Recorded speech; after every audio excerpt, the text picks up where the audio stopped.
You're watching the KOAM Morning News on Fox 14. Right now at 7, winter is practically here, and not every child is fortunate enough to be able to have a winter coat.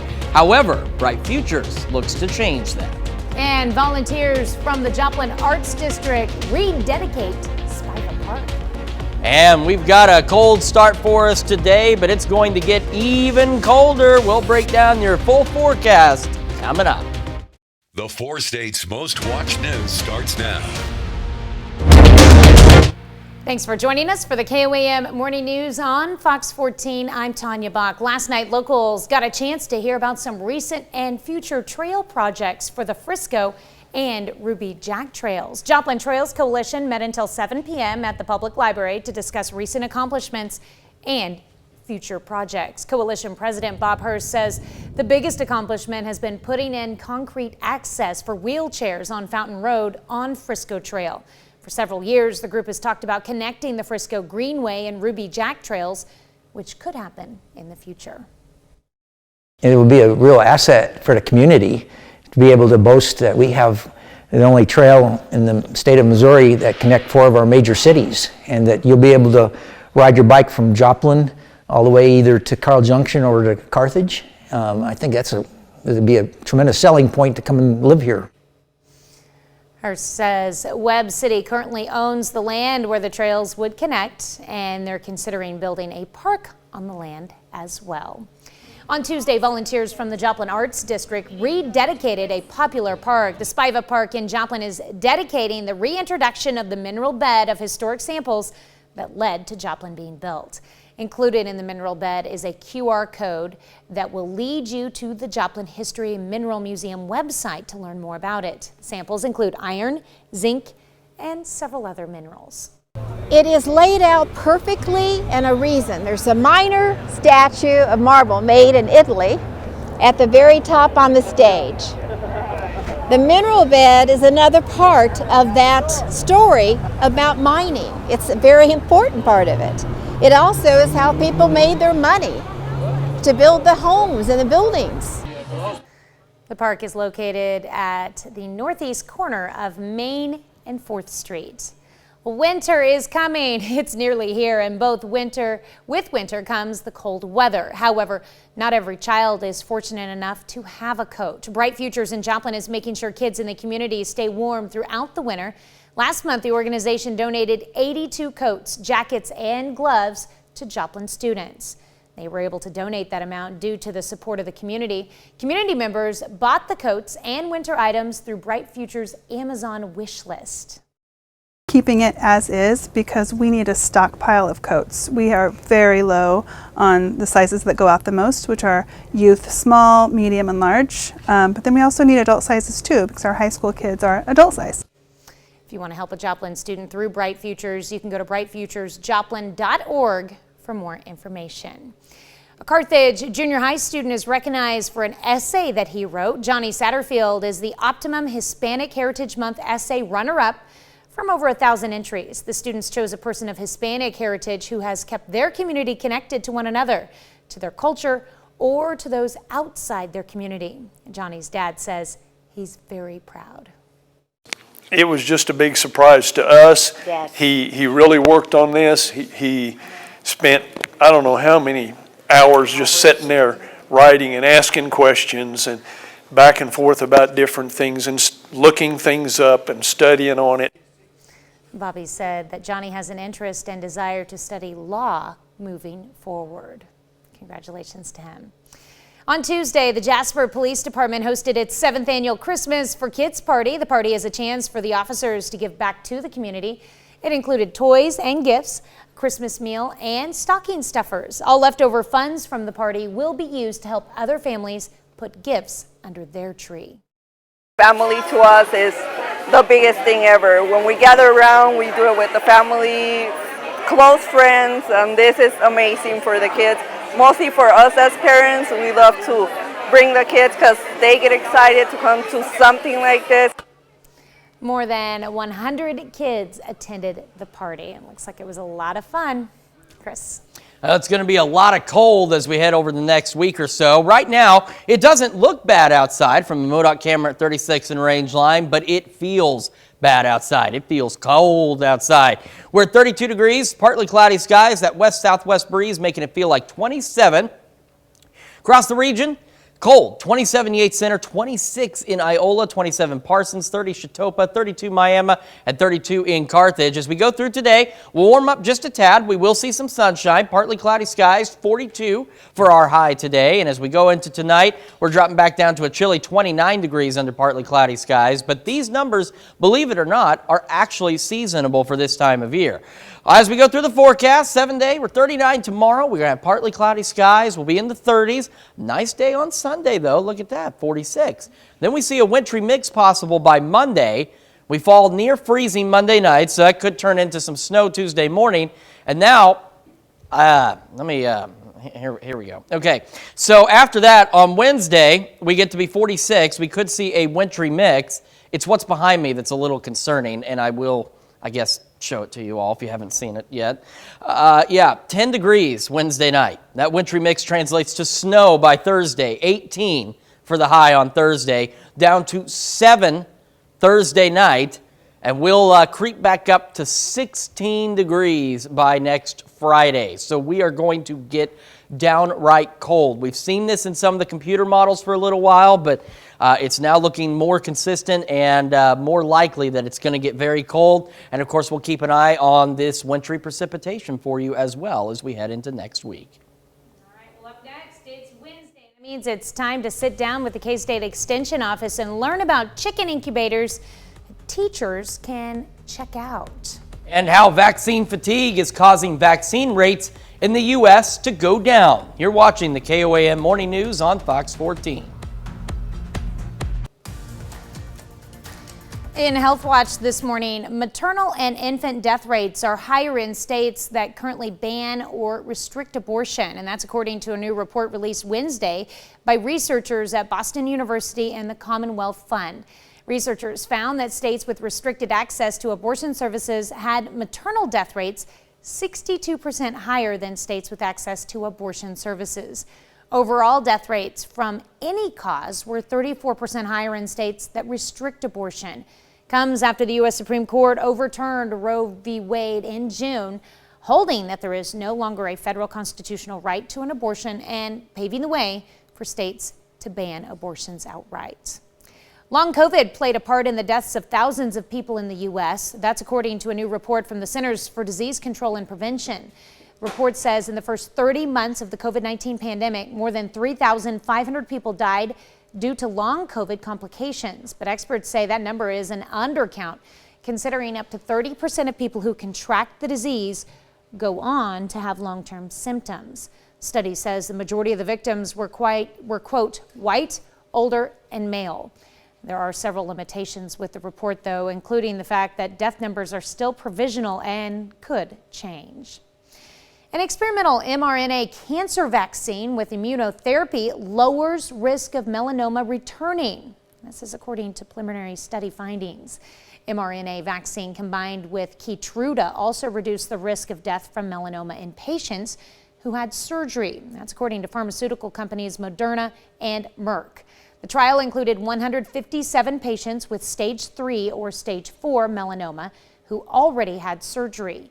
Companies say treatment with the experimental vaccine combined with immunotherapy reduced the risk of cancer recurrence or death by 44% compared with immunotherapy alone.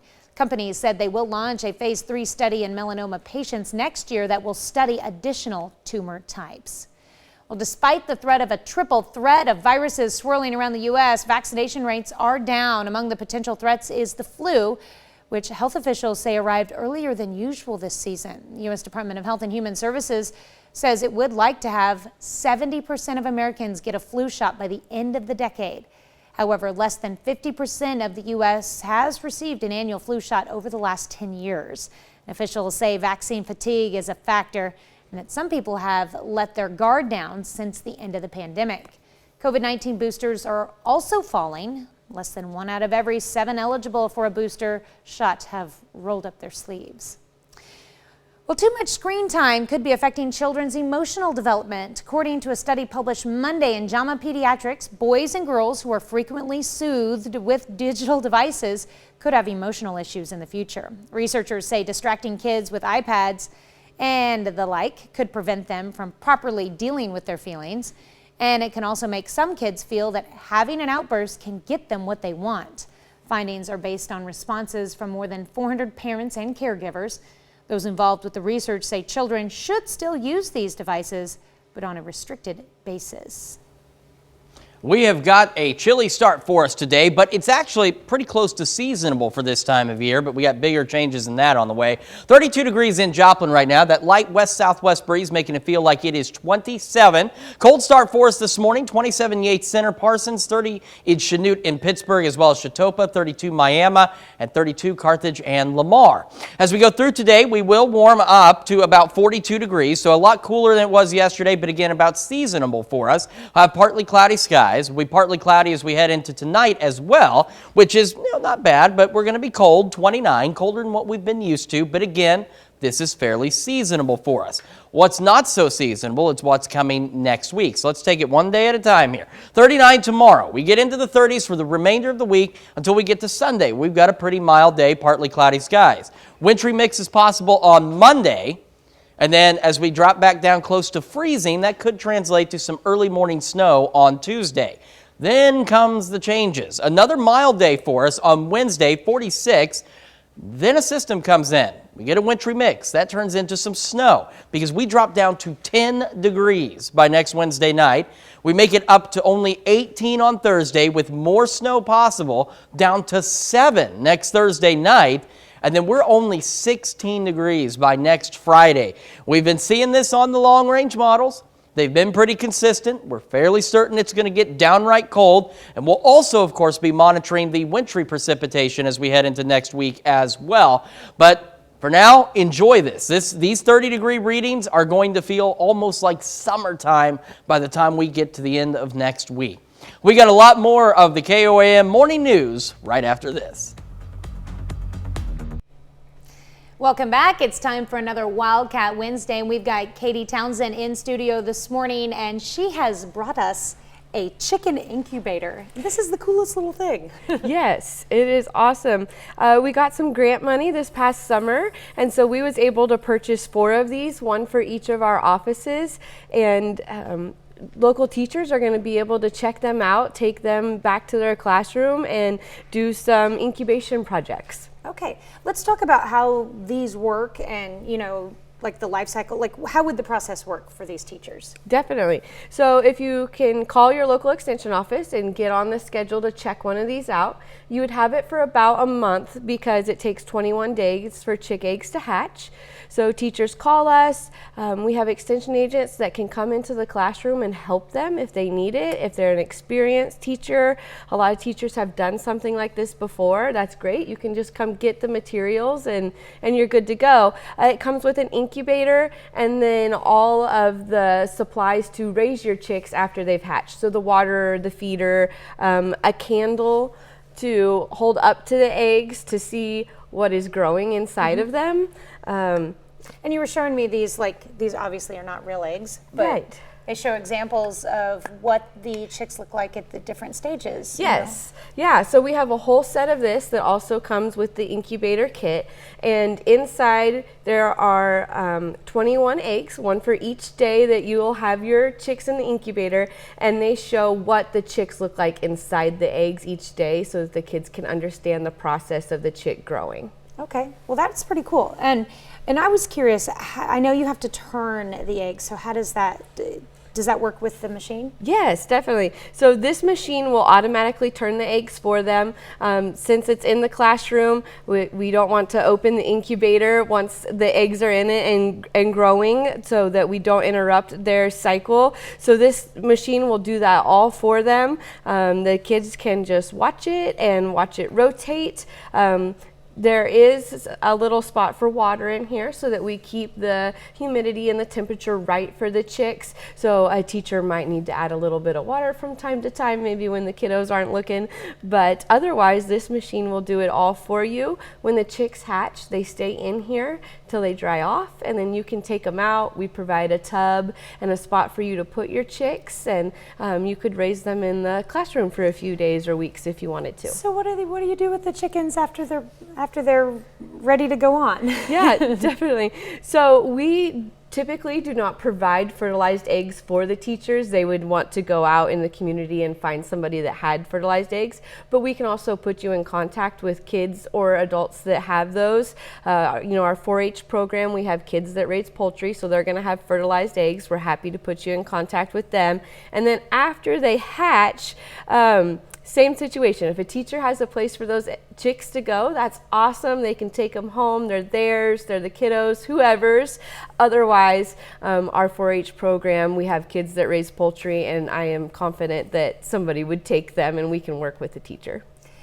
Real quickly, how can they get in touch with you guys to get one of these in their classroom? Definitely. Any of our offices, so Girard, Altamont, Independence, or Fredonia has one of these kits. If you will just call our office, we will help it get it checked out and get it to you and help you set up if you need it or anything like that. All right, sounds like a plan. All right, thank you so much for coming in, and what a great idea for the classroom this spring especially. We'll be right back.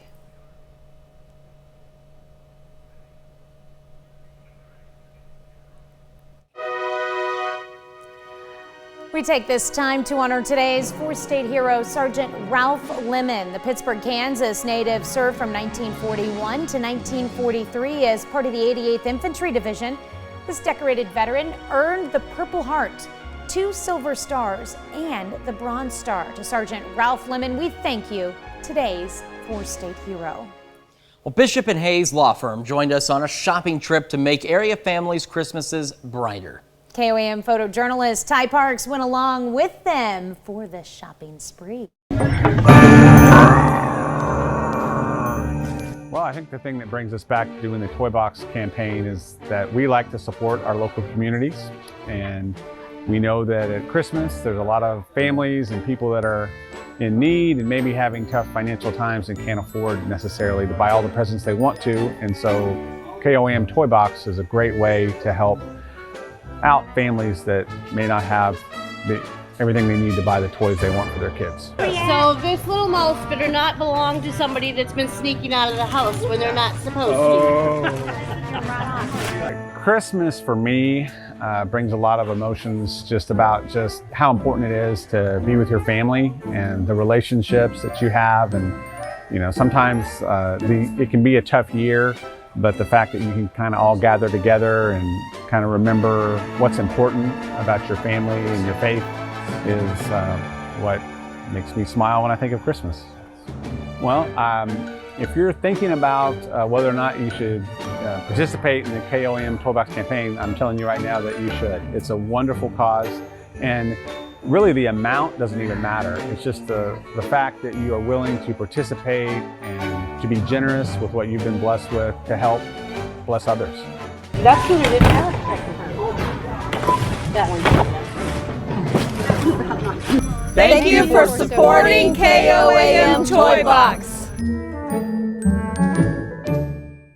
And of course, we want to thank our friends at Bishop and Hayes Law Firm for their support in helping to make some families' Christmases brighter. And of course, and we had him in the support phone too. yesterday. Yeah. We had him in studio yesterday answering the phone. So, yesterday was very successful. And we've been very grateful for all the support from our local partners and of course from you, the viewers, for helping make our Toy Box campaign successful once again this year to make Christmas a little brighter for some area kids.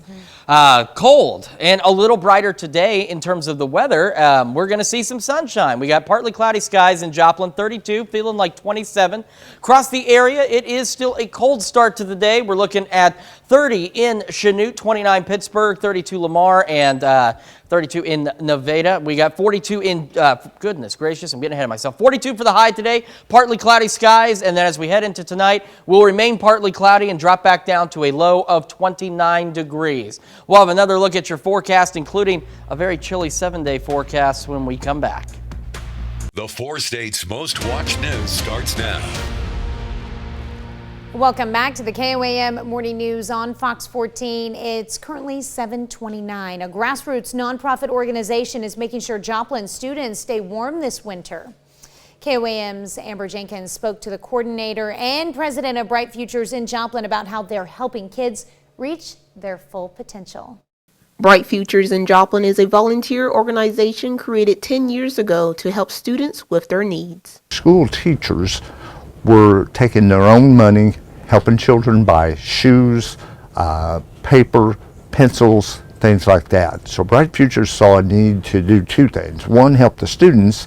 Two, help the teachers do what teachers need to be doing. Last month, the organization donated 82 coats to Joplin students. We provide Joplin students with anything that might be a barrier to their success at school. So that means last month that meant 82 coats. It also meant hundreds of pairs of pants and shoes and hygiene products. They cannot complete their mission alone. Bright Futures has an Amazon wish list for anyone wanting to help the students. So that it makes it really easy for people to just click and ship it directly to us. It has the items we need most currently, which right now is coats, new coats, a few select school supplies that were always in demand, like headphones, over-ear headphones, these pencil pouches, new tennis shoes. With the community helping, the group can help even more kids. Our numbers are much higher than they were last year at this time. For example, we might have had 50 need requests in November last year, but this year we had over double that. Yeah, and our snack pack numbers, our weekend food bag program, those numbers are over 25% higher than they were last year. Bright Futures prides itself in creating a bright future for Joplin students. We feel like we have made a difference. We get letters from the kids all the time thanking us for what we do and what we've done, and whenever you get that type of response, then you know you're making an impact one way or the other. If you want to help a Joplin student through Bright Futures, you can go to brightfuturesjoplin.org for more information. On Tuesday, the Jasper Police Department hosted its 7th annual Christmas for Kids party. The party is a chance for the officers to give back to the community. It includes toys and gifts, a Christmas meal, and stocking stuffers. All leftover funds from the party will be used to help other families put gifts under their tree. We wanted to work with the citizens and get to know them get to know us, which that's been awesome. And they see what we do, and they give and give and give. More than 100 kids attended the party. The annual Hispanic Heritage Month essay contest wraps up, and a local kid is the recipient of one of the awards. Johnny Satterfield is a student at Carthage Junior High. Among more than 1,000 essay entries, his is one of only 16 winners. He won runner-up award in the West Division. 4 grand prizes were handed out with 12 runners-up. His passion is what led to the award. Really, it was the voice of what he shared that really impacted us. It wasn't just subject-verb agreement, something of that nature, but actually it was the words that were shared, okay? And like I say, he wrote about someone that was personal, that he knew about. That's why it came across so clear. Johnny won a backpack of goodies and can begin his next story on his brand new iPad. On Tuesday, volunteers from the Joplin Arts District rededicated a popular park. The Spiva Park in Joplin is dedicating the reintroduction of the mineral bed of historic samples that led to Joplin being built. Included in the mineral bed is a QR code that will lead you to Joplin History and Mineral Museum website to learn more about it. Samples include iron, zinc, and several other minerals. It is laid out perfectly, and a reason. There's a minor statue of marble made in Italy at the very top on the stage. The mineral bed is another part of that story about mining. It's a very important part of it. It also is how people made their money to build the homes and the buildings. The park is located at the northeast corner of Main and 4th Street. This morning, we're discussing Christmas movies. Every member in the Spielman family likes Christmas a lot, but the Grinch, of course, does not. But this green and red creature from Freeport certainly does. What started as a creative way to get Ashley Spielman's mini schnauzer Rizzo into the holiday spirit quickly gained attention across the globe. Spielman posted a video on TikTok after dyeing Rizzo to match the infamous Grinch. Now the video has earned nearly 1 million likes. That brings us to our question for you this morning. What is your favorite Christmas movie? So far, 24% of you say it's something not on our list. 16% say It's a Wonderful Life. 11% say it's How the Grinch Stole Christmas. 31% of you picked my favorite, Christmas Vacation. 7% of you went for Miracle on 34th Street. And what's kind of wild is 11% of you went for Die Hard as your favorite Christmas movie. Don't forget to vote through our website, through our app, and of course take part in the discussion on our Facebook page and share your favorite Christmas movie, especially if you voted in the other category, because maybe you can share one that somebody can check out maybe they haven't seen or heard of before. That's right. Got to share. 'Tis the season to be sharing, and sharing is caring. And I'm going to share with you our weather forecast, whether you really want to know about some of it or not. Looking at the MoDOT camera, 36 in range line, we are looking pretty good so far. Sun slowly starting to rise out there, some clouds in the sky, so that's why it's not as bright, but it's there. 32 degrees, feels like 27 in Joplin right now. Across the area, we are cold. 27 Yates Center, Neodesha, Parsons, Independence, 31 Chitopa, 32 Miami, 32 Lamar, and 33 in Carthage.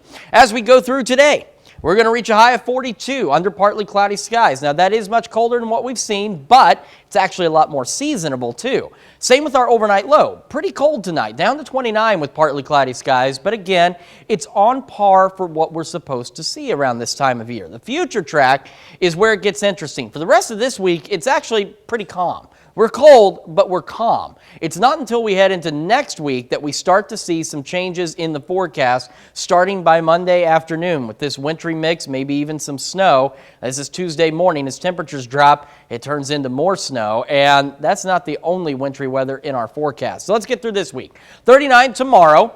We're partly cloudy in the 30s. A mild day Sunday, 46, partly cloudy. Then that wintry mix Monday, 38, and as we drop down around freezing, that will turn into some snow. Could lead to some early morning snow on Tuesday, and we make it up to 40. Wednesday of next week isn't bad either to start, 46. Then we get this wintry mix.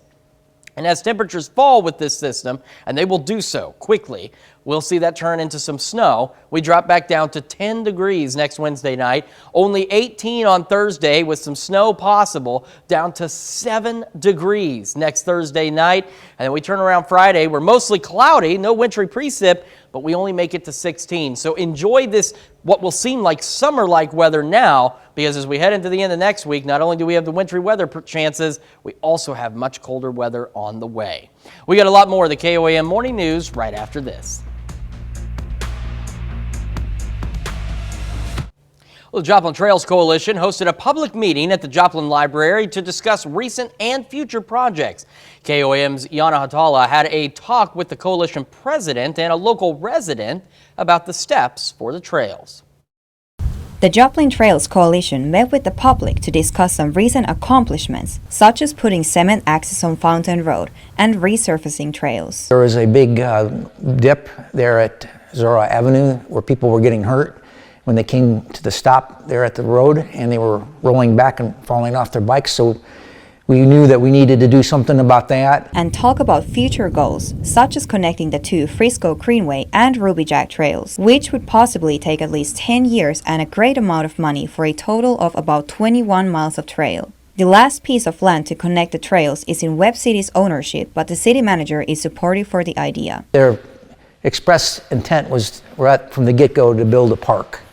And so trails fit nicely into that plan. Connecting this Ruby Jack Trail with the Frisco Trail will be a great selling point to come and live here, according to Bob Hurst. It will be a real asset for the community to be able to boast that we have the only trail in the state of Missouri that connect 4 of our major cities, and that you'll be able to ride your bike from Joplin all the way either to Carl Junction or to Carthage. Zach Hess often rides bicycles on the trails with his family. It's wide enough to have a couple, 2, 3 across, and pulling the 2-year-old in the trailer. He thinks connecting the two trails will make it safer to have a continuous route to ride with his children. We rode 2.5 miles out and back, and they just couldn't believe they had ridden 5 miles on their bicycle, and they did great. In Joplin, Janna Hautala, KOAM News. Now, Herb says they get a lot of appreciation for what the coalition does. They take information from the public meeting and then have a board meeting to decide what they can do.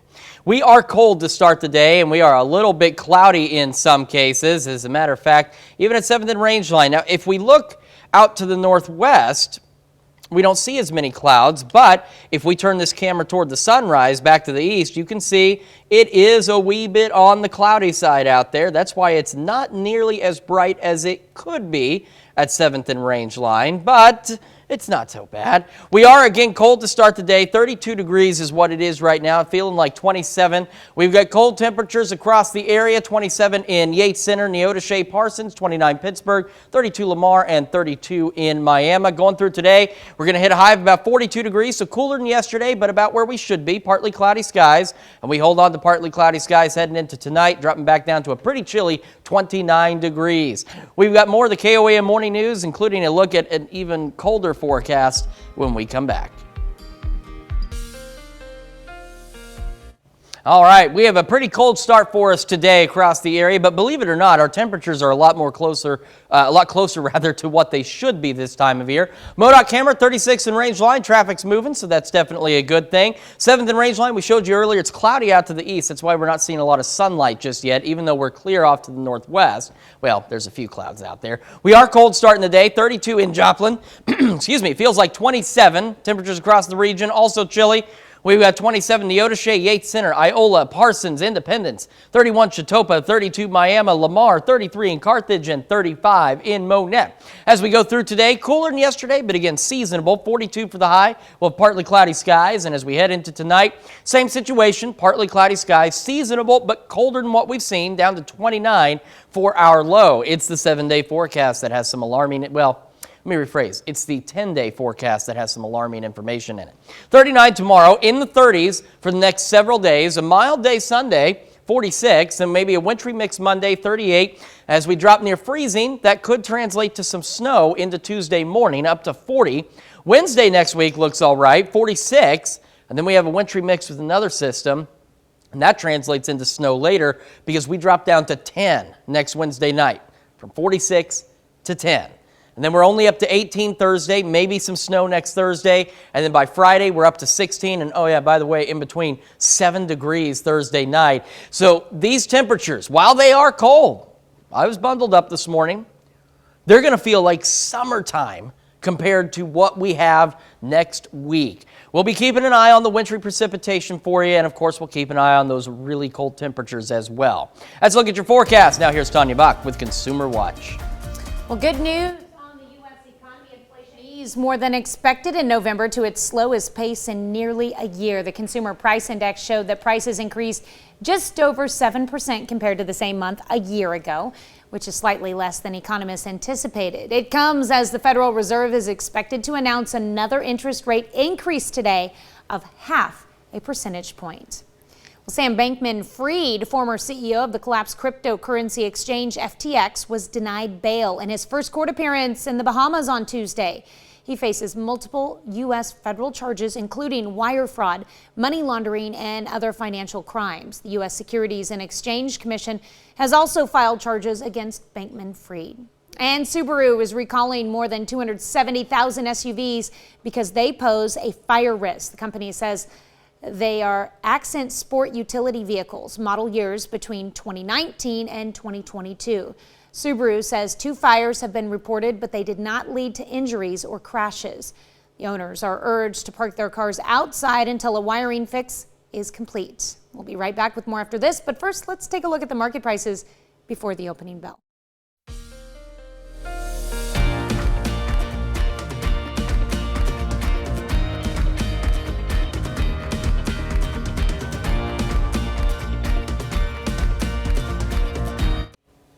Well, yesterday, KOAM wrapped up another successful Toy Box campaign. Events like Toy Box are successful because of the generosity of the people in the 4 states. Before we pack up Toy These Box, little guys like this, for the year, we thought it would be fun to take one last look back at one of the shopping sprees that makes Toy Box possible. KOAM photojournalist Ty Parks tagged along on a shopping trip with one of our sponsors, Miss Daisy's Home and Decor.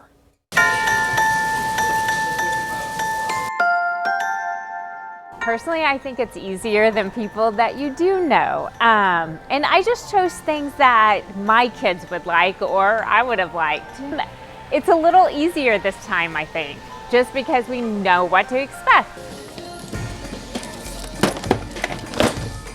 Just celebrating being together. I am not a good gift giver, so doing this without the pressure of people I know, it makes me feel good. I think this is a really good cause. There's a lot of kids in our community that have the need for this, and I just think it's a good cause. And I mean, toys are just fun. Feels really good. It's really nice to be able to do something nice for others in our community. It just makes feel like there's a difference in the crazy world right now. I just enjoy doing it.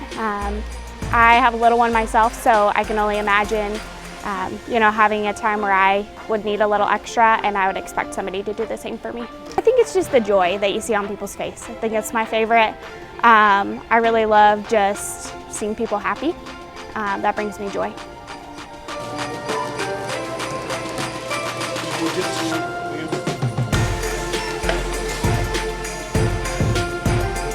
KOAM Toy Box. Well, we want to take the time to thank all of our Toy Box partners for making this year's campaign another success for 4-state families. We couldn't do it without you, and we look forward to doing it again in 2023. I'm actually jealous of whichever little kid gets this Milk Dud. This has been like the prize toy in the studio all season. It was donated really early on. Yes, it was. And Milk Dud's having a blast. We named it Milk Dud. Well, actually, Carrie did. Named it Milk Dud. Its actual name, just if you're interested, is Evita. And they all come with little stories, too, by the way. All these little Squishmallows, even the tiny ones, come with little stories and their squish date and all that good stuff. And he's going to help out with the forecast because it's cold and he looks like a good way to stay warm. Come on, bud. Let's go. All right, Milk Dud here. Take a look. Our MoDOT camera, 36 in range line, looks good so far. We've got partly to mostly cloudy skies across the area and a pretty cold start to the day. See, it's 32 in Joplin right now, feeling like 27 degrees out there. And across the region, it is a little bit on the chilly side. So let's take a look at these temperatures, shall we? We got 29 Pittsburgh, 32 Lamar, 32 in Miami, and 33 in Neosho. Now, as we go through today, we're going to warm up just a little bit. You might need one of these guys to stay warm with. 42 for our high, and we'll have partly cloudy skies. And as we head into tonight, we get cold, but seasonable. We drop back down to 29 with, once again, some partly cloudy skies. We got a little more of the KOAM Morning News right after this. Welcome back to the KOAM Morning News on Fox 14. Here's what's happening today. Millions of Americans are bracing for severe weather as a massive winter storm continues to move through parts of the country. The system spawned several tornadoes in Texas and Oklahoma and triggered blizzard conditions in the Central Plains and Upper Midwest. The severe weather threat continues today for Louisiana, Mississippi, Alabama, and the Florida Panhandle. President Biden signed the bipartisan Respect for Marriage Act into law on Tuesday. The landmark bill ensures same-sex and interracial marriages are recognized in every state, but does not force states to issue marriage licenses to same-sex couples. Advocates pushed Congress to act after the Supreme Court overturned Roe v. Wade. And today marks 10 years since the Sandy Hook Elementary School mass shooting in Newtown, Connecticut. 20 children and 6 adults lost their lives to gun violence that day. Survivors and activists plan to protest outside the National Rifle Association's headquarters in Fairfax, Virginia. Well, Sonic's going to be heading home soon to a new home with some deserving child in the 4 states, but he wanted to update you on our forecast. So we're looking at a high of 42 today. We will have partly cloudy skies as we go through the afternoon. And heading into tonight, Sonic's speeding up to let you know it's 29 and we've got partly cloudy skies. But there's something Sonic doesn't really want you to see because it's a little bit scary, but we got to show you anyway. We'll be in the 30s as we head through the rest of this week. A little milder on Sunday at 46, maybe a wintry mix on Monday. 38, some snow possible into Tuesday morning. Decent day for us on Wednesday, and then we get that wintry mix. The system comes in, we drop down to 10 degrees, Sonic says, for our low, and then we only make it to 18 on Thursday with some snow. We could see 7 degrees Thursday night. We're only going to make it to 16 by next Friday. So cold, cold, cold, not Sonic kind of weather. More squishmallow weather. Exactly. All right. Well, the U.S. Postal Service is honoring the late civil rights trailblazer and Congressman John Lewis. Forever Stamp will show Mr. Lewis in 2013 from a photograph taken by Marco Grobe for an issue of Time magazine. The Georgia Democrat was a keynote speaker at the historic 1963 March on Washington. Lewis dedicated his life to activism, spending more than 3 decades of his life fighting for civil rights. Lewis died in 2020 after a battle with pancreatic cancer. The late Ruth Bader Ginsburg will also be honored on a USPS postage stamp in 2023. So a couple of great stamps to look forward to. Sonic's pretty excited about that. We hope you are too. We want to thank you for letting us put the good in your morning. We're going to be back with more news and weather when? Today at noon. That's right. It's today at noon. Have a great morning and an even better day. Yes.